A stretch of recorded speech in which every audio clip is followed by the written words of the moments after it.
Senate amendments, a bill for an act to create and enact 4 new sections to Chapter 4 of the Century Code relating to federal environmental legislation and regulations that detrimentally impact or have the potential to detrimentally impact the state's agricultural, energy, or oil production sectors, to provide for a transfer, to provide for a continuing appropriation, and to provide an appropriation. Senator Wanzik. Mr. President, Senators, House Bill 1432 is a proactive approach to address federal regulatory overreach that will negatively impact agriculture and the energy industries in our state. The bill represents a partnership between the state of North Dakota and its economic engines, which serve to help protect the North Dakota economy.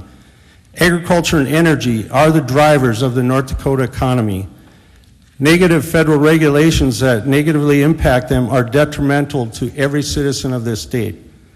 As amended, the $1.5 million would address the legal preparation and legal costs incurred in defending North Dakota agriculture. As such, the appropriate location of the funds in the bill would be in the hands of the North Dakota Agriculture Commissioner. It is the Commissioner's responsibility to oversee and protect North Dakota agricultural industry. Thus, placing the funding in the hands of the Ag Commissioner makes sense, to me anyway. The Advisory Council set up in the legislation is a great mix of the executive branch, legislators, ag industry leaders, and energy leaders. Having a group set up like this is not only beneficial in the terms of addressing regulations, the Advisory Council can also serve as a catalyst for a better communications among the North Dakota stakeholders. And we need to make it clear that, again, it is our Attorney General's role to handle the litigation of any actions that the state would take in this effort. But what I see with this bill is the opportunity for our industries to come together and speak in one voice. And as a farmer, that's the one thing I see with some of these regulations. One individual farmer alone on his own cannot take on these issues by themselves. It's kind of as Ben Franklin said when our country was being founded, if we don't hang together, we're certain to hang separately. And this is an effort for us to hang together, not only those of us in the ag industry, but our friends in the energy industry, to come forward and speak in one voice when there is a federal regulation that has a serious detrimental impact to our industries. Speak in one voice and confer with our Attorney General in considering any legal action that might be taken to protect our industries in a responsible manner and a responsible way. Your Appropriation Committee voted, I think it was 10-3 for the adoption of this bill, and we hope the full body would see it the same way. Senator Dotson-Rod. Well, thank you, Mr. President, members of the Senate. I've been involved with this bill since we first started talking about this before the legislative session started. And I think the bill itself is fairly straightforward. There is a committee there that serves sort of as a consensus taking and a way for the people that are involved in agriculture to get together and try to see if there's things they can agree on that are going to be problems for agriculture as a result of some of the changes in the federal law. It sets up a way for agriculture to try to respond as a group rather than individual operators. There are some fairly big changes going on, and there are, if you check with people that are farming for a living, there's quite a bit of worry right now about the rights they have to manage their farms, the rights they have to manage the surface water, the right to be able to get the water off the surface of the land if it gets too wet, the right to be able to tile. There is quite a growing concern. And in the 40-some years I've been farming, I don't think I've seen a time when we have more farmers leaving the farm program than they are right now. And they're leaving because they're feeling what's happening on the ground as their rights are being intruded upon, and they're being told that we're taking over the management of this part of your farm, and that you are no longer going to be allowed to manage the property the way that you have in the past. I handed out a short handout. It's actually two sides of, there's 2 sheets of paper here. This was a series of articles that were written by Todd Neely for DTN. DTN is a communication service that's provided to farmers all over the United States. If you go into any grain elevator, you'll find a DTN screen there. But Mr. Neely, in his research, he did a series of 4 articles. So I didn't want to cover everyone in paper and include all 4 articles, so I just handed out the 4th one. But he went out, it did most of his work in South Dakota and then in the Dakotas and Montana and Wyoming. And if you look at just the parts I underlined, what he found in his checking out what's going on in the field is there are concerns mounting that perhaps no agricultural practice is truly exempt from the regulations and the limitations. In recent years, some farmers and ranchers have conducted what they thought was normally normal exempted normal practice, and they were the EPA or NRCS would come along and find them in violation of some law where there were penalties. If you look on page 2, you'll see that the strategy that EPA has been using is largely to go after small producers. And if you read down a little further there, it says that few property owners can stomach a legal battle and often settle with EPA on alleged violations and never make their stories public. And then it goes on and covers several examples.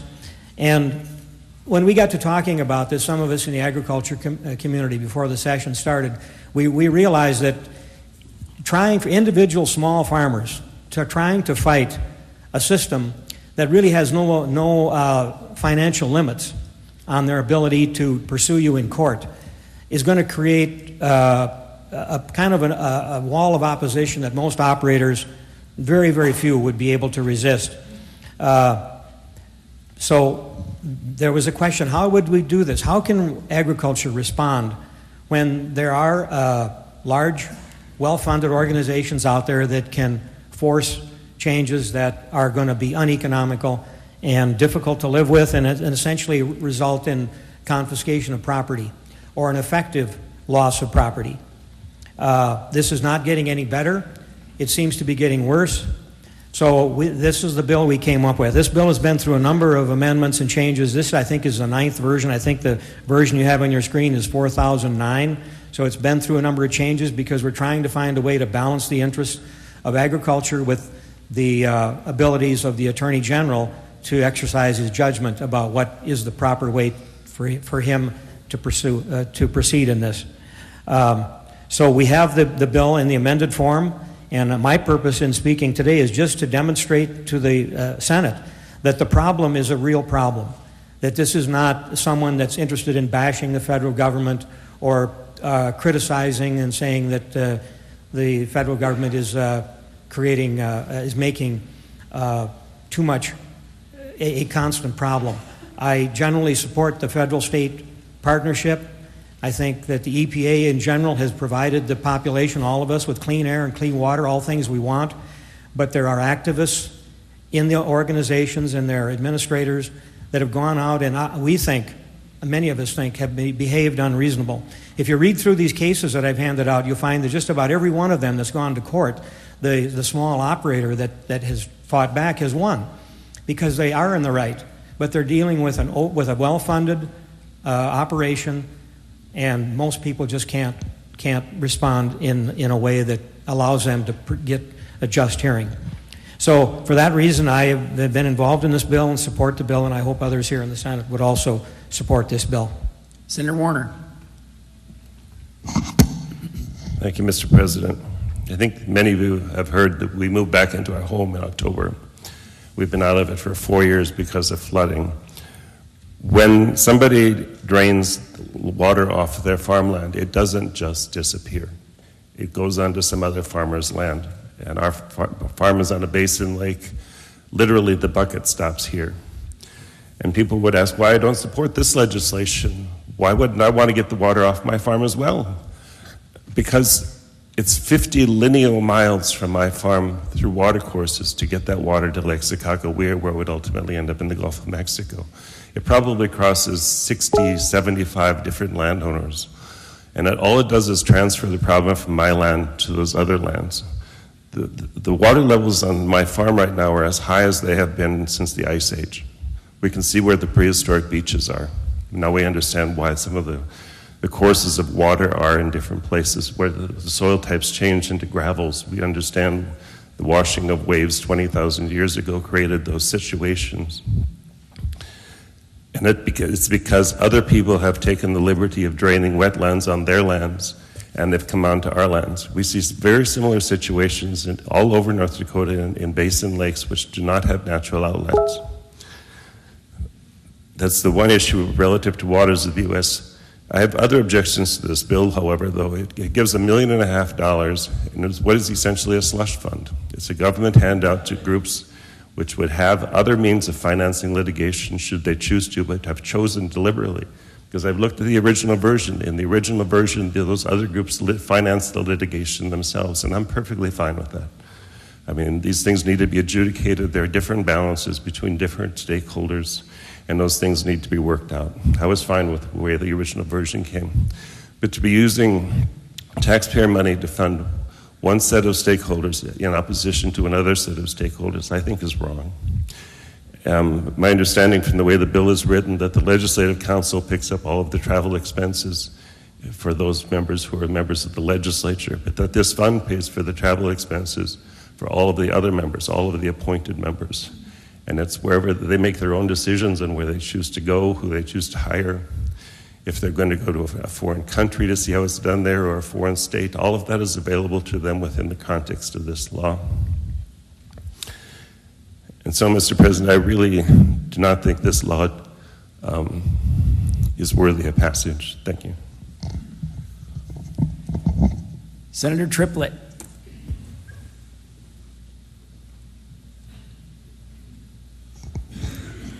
Mr. President, I will agree with the previous speaker and expand a little bit on some of the things that the carrier of the bill said. He was talking about getting everyone on the same page and specifically referenced our two major industries, agriculture and energy.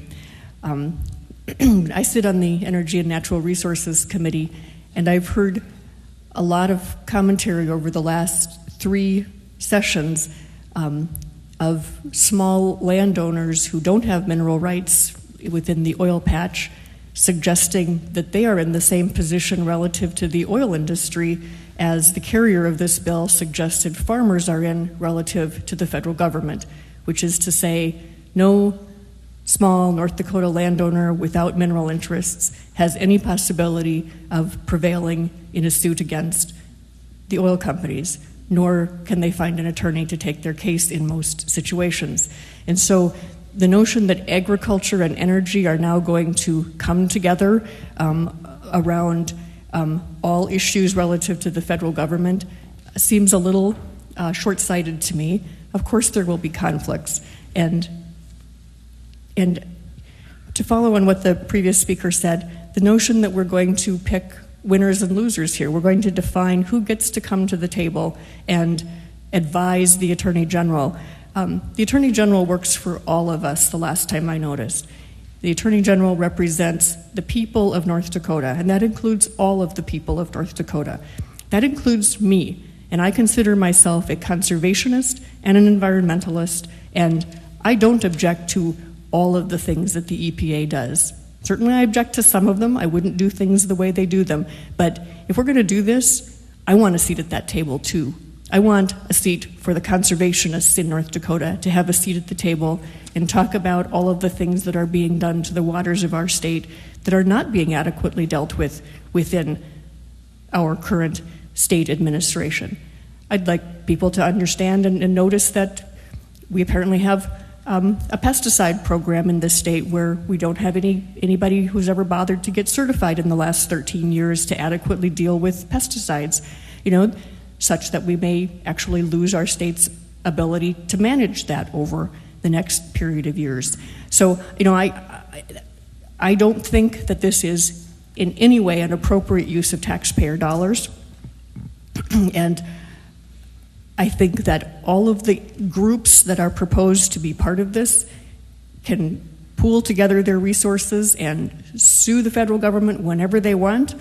I think that if people would pay attention, they would notice that our Attorney General does sue the government quite frequently on many issues after presumably thoughtful consultation with interested parties.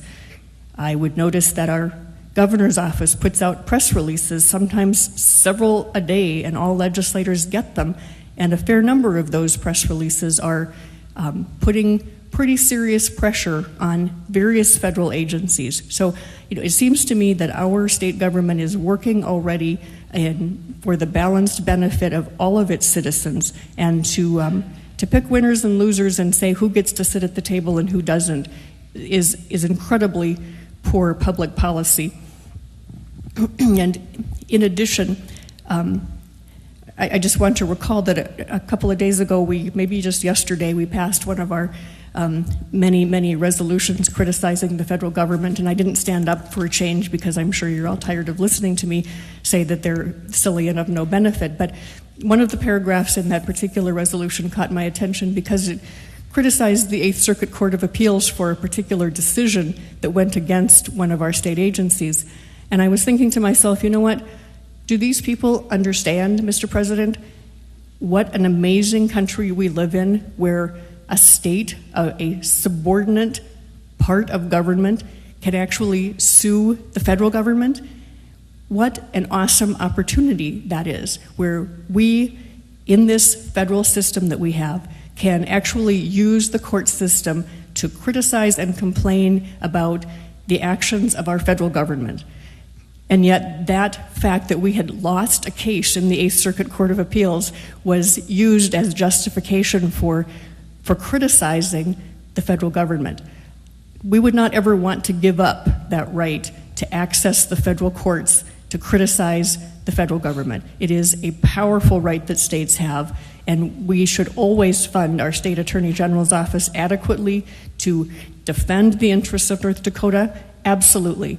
But to put additional dollars in a separate agency that's now going to tell the attorney general what the interests of particular groups are over and above the interests of other completely valid interests of the state of North Dakota, who will then not have a seat at the table, is such bad policy. I think we should be ashamed of ourselves if we pass this. Senator Miller. Mr. President, I have to talk about some of the comments the previous speaker made. It illustrates why we need this bill, because what was brought up was it was an instance that recently happened, and EPA in regards to pesticides governs in sort of regions, and I think North Dakota is in Region 8. And we have a good relationship between our state agriculture department and Region 8. And we discuss and we work with and we take care of business with that organization. But what happens is through fiat somewhere in Washington, D.C., somebody decides, nope, we're going to change things. They don't tell anyone. They don't work with anyone. They just go to the media and they dump a bunch of papers on their desk. They don't call up the state of North Dakota's inspectors. They don't tell the agriculture commissioner. They don't even tell their own people in their own regions what's going on. You just pick up the newspaper and you read about it. And then the ag commissioner gets a phone call. That's why we need this bill, is because we have problems with the way the regulatory agencies are regulating in Washington, D.C. There's a lot of good people that work for these agencies, but their bosses are the problem. And that's why we need this bill. Senator Wanzik. Mr. President and fellow senators, first I'd like to establish the fact that most farmers are very accepting of reasonable regulations, and most farmers are true conservationists. We want to do what's in the best interest of managing our resources and in being a good neighbor as well. Unfortunately, I think some of these rules and regulations come down from there being lawsuits, and we settle, and these rules get imposed on us. It's the rules that are on the edge of absurdity in some cases, where it's not anymore about the environment, it's about control. It's about wanting to control our farmers. And I have a problem when somebody from the East Coast or the West Coast seems to think they know more about operating my farm than I would. A fourth-generation family farmer that's been brought up on the land and has dealt with that. And as far as the concern for water being drained onto some other farmer's property, I understand that. I get that too. But we do have a plethora of state laws, and we have local water districts that work with those issues and try to make sure that everybody's treated fair. We have laws that address those issues. This is not about allowing farmers to drain their water onto somebody else's land if this passes. It's about addressing that overreach of our federal government in trying to tell us how to run and operate our farms, when I happen to believe our North Dakota farmers know better in how to do that. And we as a body in the state legislative body can address those issues better than I feel some of these federal laws can too. So this again is about giving the opportunity to our two most important industries, which by the way generate most of the dollars that we're appropriating and dealing with within this state budget, giving them some help in getting this started. And there is a provision in this bill that will allow for some grants or gifts or contributions from some in the industry who want to help in the cause. And it requires transparency, and it requires that the Ag Commissioner list these contributions on his website to make sure that everybody knows who's involved with this effort. Again, the crux of this bill is to give our two major industries a collective voice, to give them the ability to speak as one, united in an effort to address these regulatory rules and regulations that go beyond what seems to be a reasonable and fair means of regulating our industry. Senator Triplett. Mr. President, I sat silently through the amendments because I think the amendments are certainly an improvement of this bill in the sense that they do acknowledge that the Attorney General of our state is the office that is in charge of making litigation decisions and actually litigating on behalf of the state. But I guess my final comment on this bill today is I would like to challenge every other member in this room, Mr. President, to see if there's any one person in this body who can stand up and say that they are aware that themselves or any of the agencies or groups or industries listed in this bill who have ever been denied an audience with the current Attorney General or any previous Attorney General within living memory. These groups know how to find the Attorney General's office. They know how to find the Governor's office. We have a very, very open and transparent form of government, and I simply do not think that there is a need to give this list of folks any special privileges relative to access to our Attorney General or access to our Governor. These are people and institutions that represent all the people of North Dakota. Further discussion? Hearing none, the questions on the final passage of House Bill 1432. Would the Secretary please open the key in each senator, record your vote.